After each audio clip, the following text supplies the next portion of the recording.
말씀 같이 보겠습니다.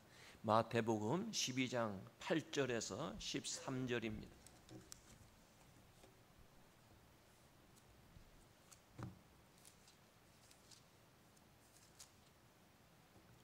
마태복음 12장 8절에서 13절입니다. 인자는 안식일의 주인이니라 하시니라. 거기에서 떠나 그들의 회당에 들어가시니 한쪽 손 마른 사람이 있는지라. 사람들이 예수를 고발하려 하여 물어 이르되 안식일에 병 고치는 것이 옳으니이까. 예수께서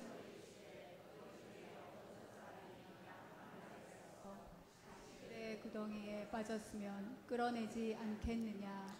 사람이 양보다 얼마나 더 귀하냐. 그러므로 안식일에 선을 행하는 것이 옳으니라 하시고, 이에 그 사람에게 이르시되 손을 내밀라 하시니 다른 손과 같이 하더라. 아멘.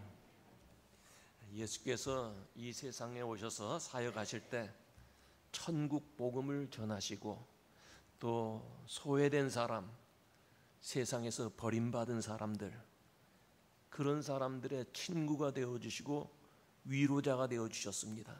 모든 사람들이 외면했을 때 주님은 관심을 가지시고 그들의 손을 붙잡아 주시고 또 새 힘을 주셨어요. 그뿐만 아니라 병들어서 고통당하는 사람들 불쌍히 여겼습니다.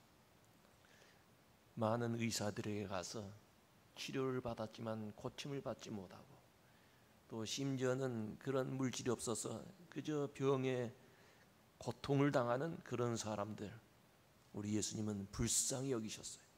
그리고 그들을 고쳐주셨습니다. 모두 삶이 피곤하고 지치고 소외된 그런 사람들이었어요. 그 당시에 유대인들은 안식일을 기억하여 거룩하라, 거룩히 지키라 하는 10계명 4계명의 말씀을 생각하고, 안식일에 거룩하게 지키는 것이 무엇이냐? 그건 노동하지 아니하는 것이다. 그래서 보통 3마일 4마일 이상은 걷지를 않았습니다. 여행하지를 못했어요. 모든 노동을 금했습니다. 그런데 예수께서는 안식일에 병으로 고통당하는 사람들을 고쳐주셨습니다. 예수님이 안식일에 일을 하신다는, 병을 고쳐주신다는 그런 말들을 들은 율법주의자들, 이들은 예수님을 공격했어요. 오늘 본문 말씀에 보면 예수님이 안식일이 되어서 회당에 가셨는데 그 회당 앞에 한쪽 손 마른 사람이 있었습니다. 율법의 노예가 되었던 바리새파 사람들, 서기관들은 예수께서 이전에도 안식일에 병든 사람을 고쳐주셨다는 그런 말을 들었기 때문에 이번에도 혹시 안식일에 병을 고쳐주면 안식일을 지키지 아니하는 사람이라 그렇게 고소하려고 아주 주의 깊게 살펴보고 있었습니다. 예수께서는 그것을 다 알고 계셨어요.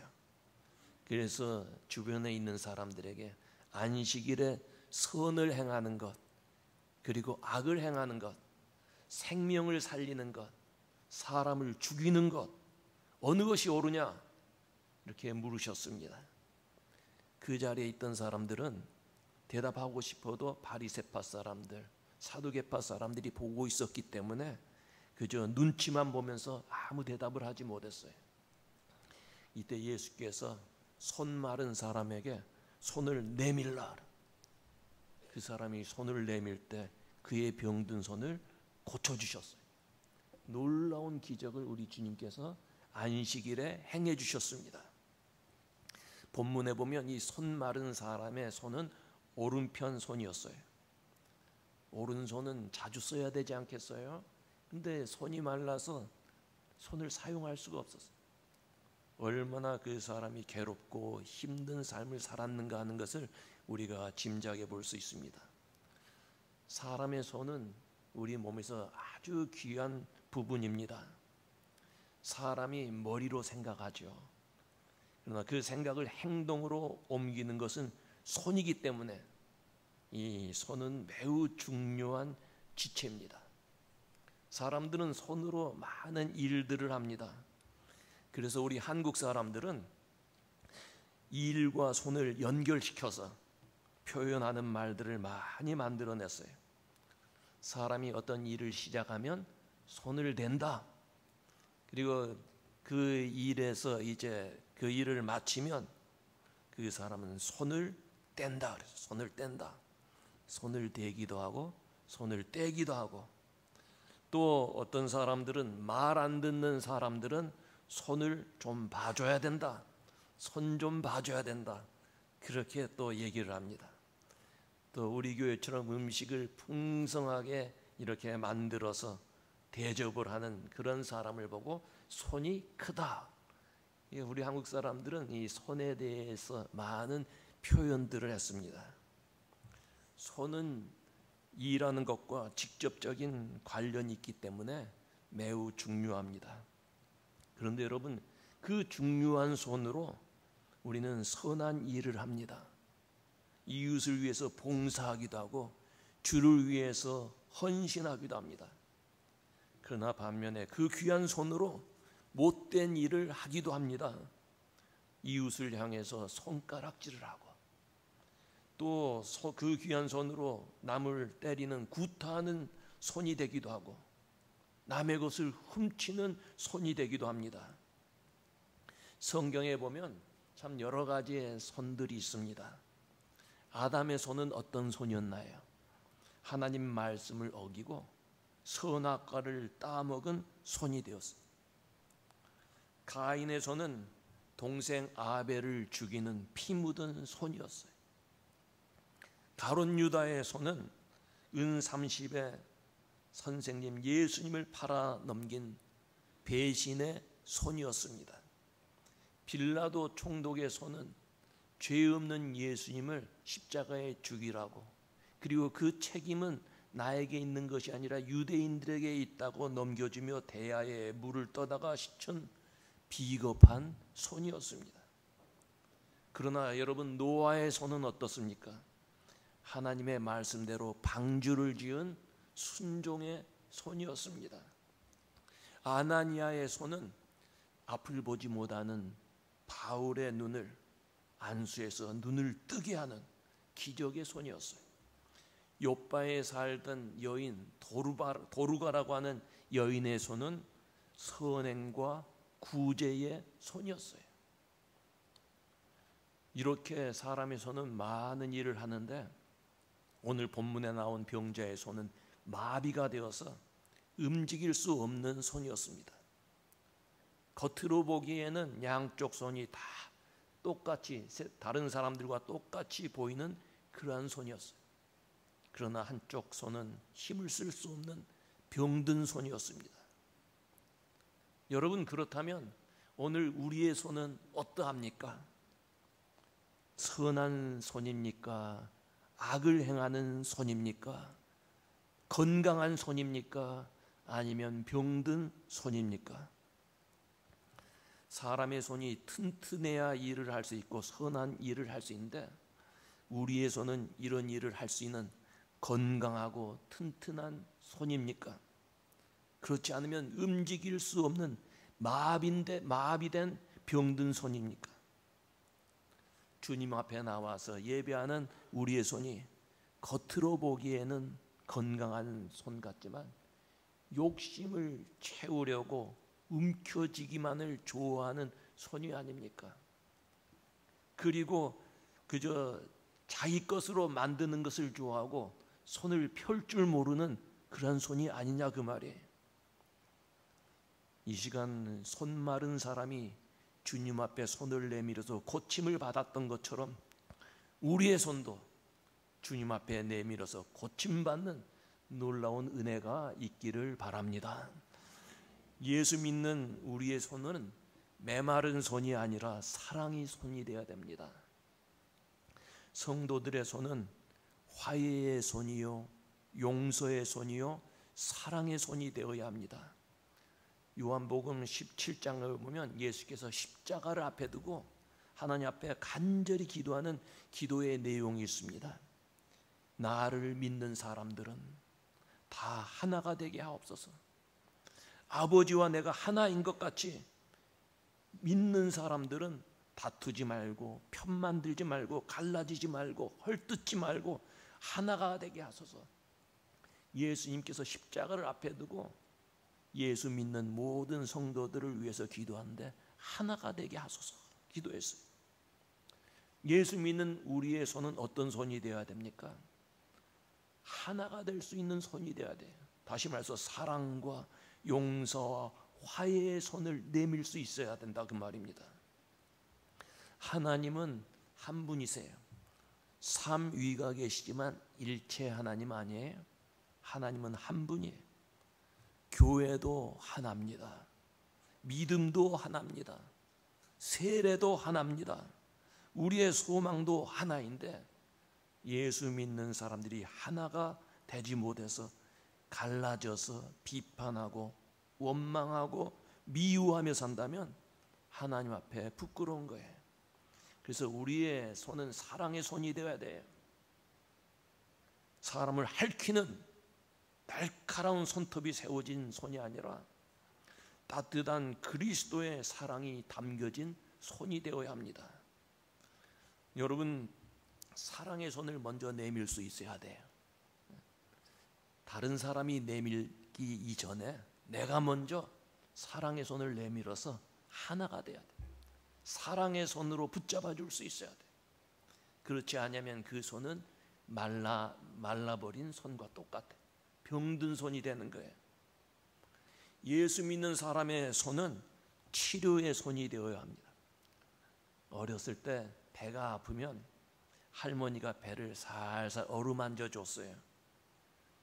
그러면 아픈 배가 나았어요. 아마 여러분들도 그런 경험이 있을 거예요. 할머니의 손은 치유의 능력이 있는 약손이었어요. 우리의 손도 이웃의 아픔을 만져주는 손이 되어야 됩니다. 슬픔을 당한 가정, 시험을 당해서 괴로움을 겪는 이웃, 화려한 말보다는 따뜻한 손으로 붙잡아 줄 때 그때 치유의 능력이 나타나고 큰 위로가 되는 것입니다. 우리를 오해하고 마음 상하게 한 사람이 있으면 사랑의 손으로 먼저 만져줘야 돼요. 내가 먼저 손을 내밀어야 돼요. 그때 거기에 놀라운 치유의 능력이 나타나게 될 줄로 믿습니다. 우리의 손은 사랑의 손이요 치료의 손이 되어야 됩니다. 또 우리의 손은 어떤 손이 되어야 되냐? 기도하는 손이 되어야 돼요. 어린아이들이 고사리 같은 손을 모아서 기도하는 것 보면 얼마나 예쁘고 귀여운지 몰라요. 과거에 우리가 한국에서 버스를 타면 운전석 옆에 어린 소년 사무엘이 두 손을 모으고 기도하는 그런 그림이 있고 오늘도 무사히라고 쓰여 있었어요. 우리 성도의 손은 기도하는 손이 되어야 돼. 이 손은 이렇게 해서 기도하는 손. 과거 유대인들은 기도할 때 두 손을 높이 들었어요. 손을 높이 들고 기도했어요. 출애굽기 17장에 보면 모세가 이스라엘 백성들을 이끌고 광야로 나왔을 때 아멜렉 군대가 그들의 길을 막고 그들에게 침입해 와서 그들을 죽이려 합니다. 전쟁이 일어났어요. 이때 여호수아 그는 군대를 이끌고 나가서 전투를 하고 모세는 높은 산에 올라가서 두 손을 들고 하나님 앞에 기도해서 두 손을 들고. 그런데 손을 오래 들기가 어렵잖아요. 피곤해져서 손이 내려오면 이스라엘 군대가 패배를 합니다. 그러나 모세의 손이 다시 높이 올라가면 이스라엘 군대가 승리했습니다. 손을 든다는 것은 기도하는 것이에요. 손을 들며 기도하면 승리할 수 있다는 거예요. 우리의 손은 기도의 손이 돼야 돼. 지금도 마찬가지. 기도의 손이 올라가면 그 사람은 인생을 승리할 수 있습니다. 그러나 손이 내려오면 그 사람은 실패하게 되는 거예요. 여러분 자신의 신앙을 이렇게 가늠해 볼 때 내 신앙이 과연 어떤 상태인가? 그건 기도를 보면 알아요. 자기의 기도가 식어졌다, 기도의 손이 점점 내려온다 하면 신앙의 병이 드는구나, 그렇게 생각하면 돼. 그러나 기도하지 못했던 사람이 하나님 앞에 간절히 기도할 때 하나님께서 우리의 손을 붙잡아 주시고 우리의 기도를 응답해 주실 줄로 믿습니다. 여러분, 우리의 손은 과연 어떠한 손입니까? 가족과 자신을 위해서 기도의 손을 들고 있습니까? 아이들이 아플 때 아버지와 어머니는 그 가정의 제사장이에요. 어린 자녀의 머리에 손을 얹고 기도해 줘야 돼. 기도의 손이 돼야 돼. 아내를 위해서, 남편을 위해서 기도해 줘야 돼. 사업과 직장을 위해서도 기도해야 됩니다. 왜 이렇게 사업이 잘 안 되나 걱정하기보다 하나님 앞에 간절히 기도하면서, 하나님, 내 사업에 축복을 주시면, 부흥하게 하시면 그것으로 하나님께 영광 돌리고 내 이웃을 돕겠습니다. 목적을 가지고 기도의 손을 들어야 된다는 말씀이에요. 도움이 필요한 사람, 특별히 우리 교회에서 육신적으로 연약한 사람들, 그 사람들을 위해서 기도의 손을 높이 들고 있어야 돼. 하나님은 기도하는 사람의 손을 귀하게 여기시고 기도를 응답해 주시는 거예요.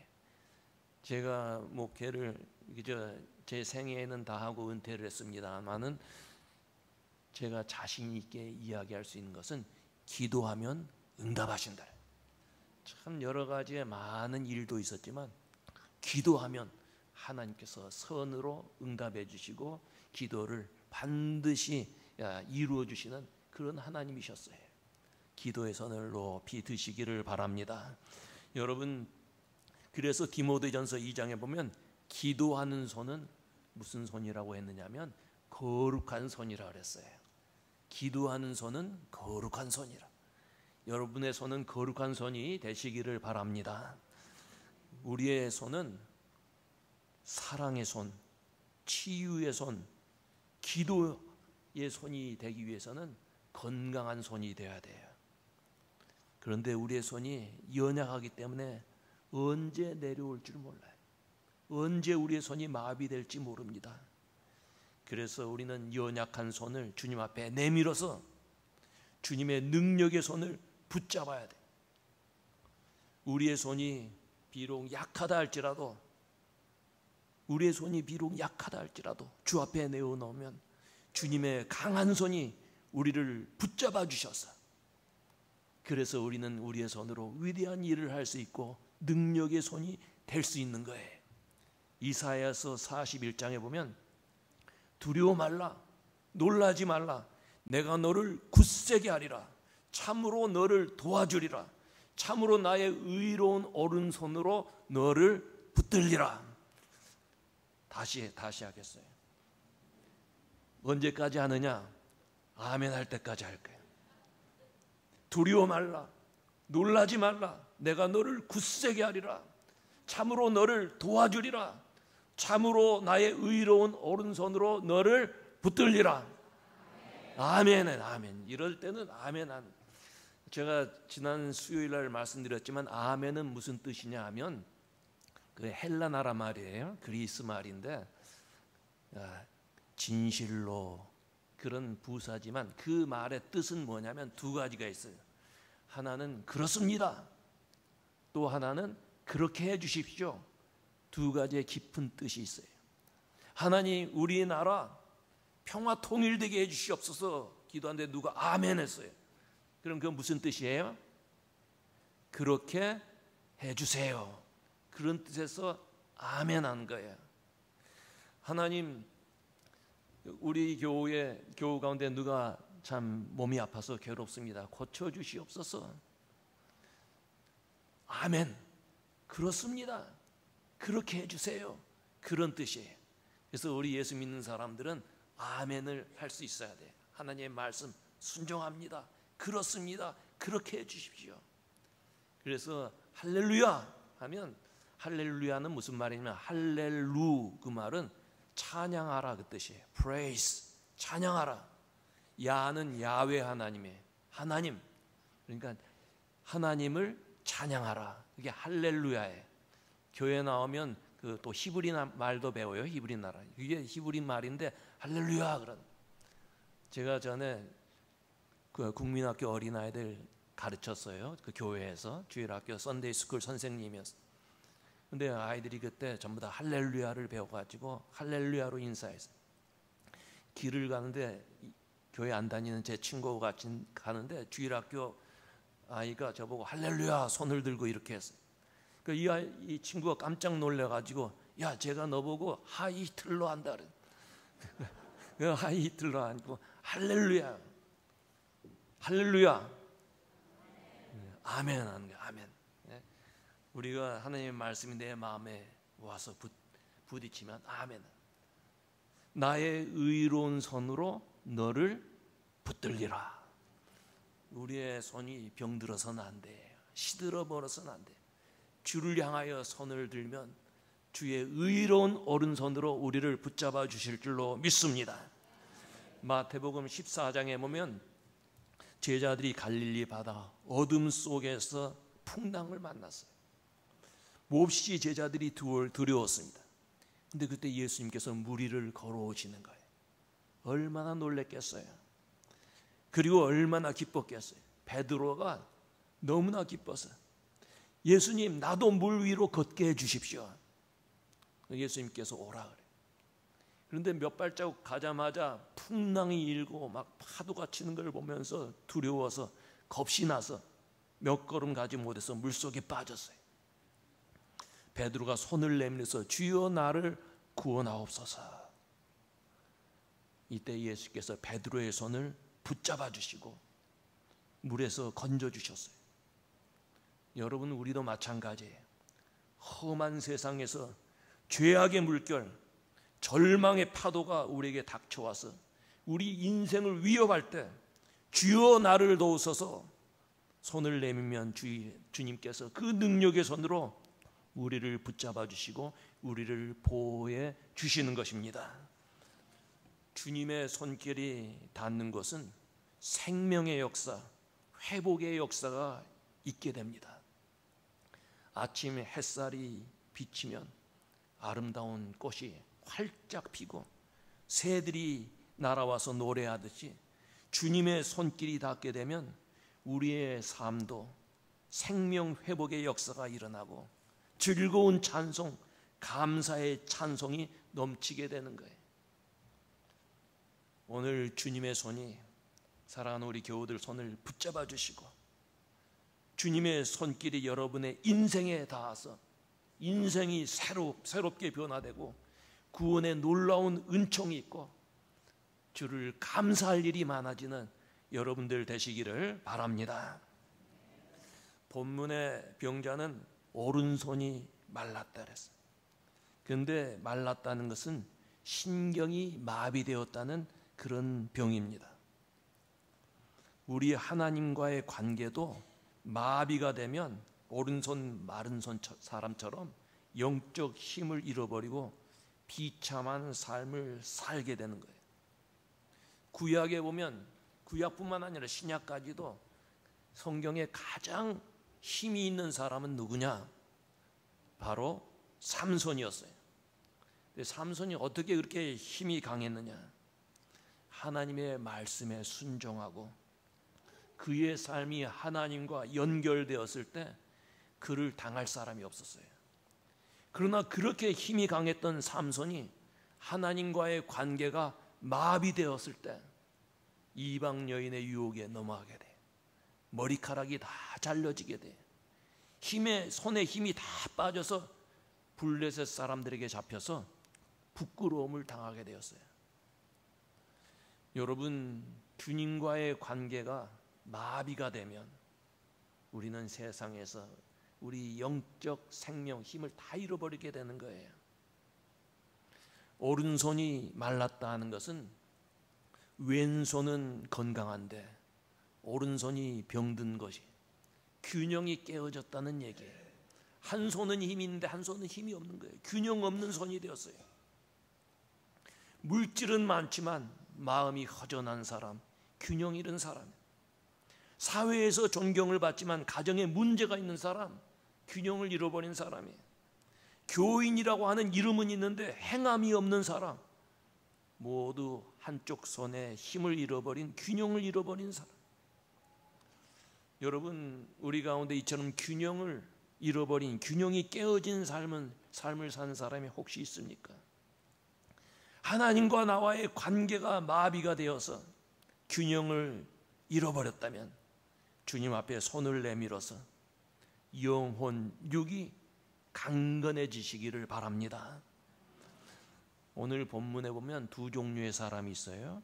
하나는 손이 말라서 고통당하는 불쌍한 사람이 있었고, 또 한 사람은 겉으로 보기에는 건강하지만 내면적인 장애인이었어요. 바리새파 사람들, 서기관들, 모두가 참 거룩해 보였지만 그들의 내면은 추하고 냄새나는 회칠한 무덤이었어요.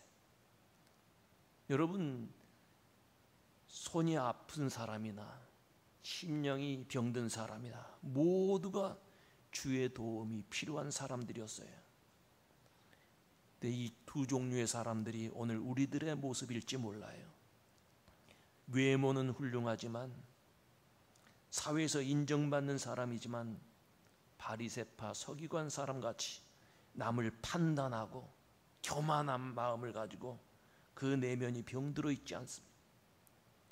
오늘 여기는 우리 모두가 주님의 도움이 필요한 사람, 우리가 주 앞에 손을 내밀어야 돼요. 주님의 손이 우리를 붙들어 주신데, 주님의 손은 어떤 손입니까? 비록 못이 박혀서 피 묻은 연약한 손이지만 그 손은 어떤 질병도 치유할 수 있고, 어떤 것도 새롭게 할 수 있고, 어떤 것도 강하게 할 수 있는 능력의 손인 줄로 믿습니다. 우리의 연약한 손 올려야 돼요. 주님이 우리 손을 붙들어 주셔야 돼요. 여러분, 이 시간에 한번 손을 한번 들고 따라 하시기 바랍니다. 손 한번 들어보세요. 제가 자꾸 뭘 이렇게 얘기하면 목사님이 우리가 유치원생인가 그런데 그렇지 않아요. 저도 유치원생이에요. 하나님 앞에서는 유치원생이 더 귀여운 거예요. 오른손 따라하고, 주여 내 손을 고쳐주시옵소서. 주여 내 손을 붙잡아 주시옵소서. 아멘. 우리 찬송하십시다. 주님이여 이 손을 꼭 잡고 가소서. 우리 같이 찬송하십시다.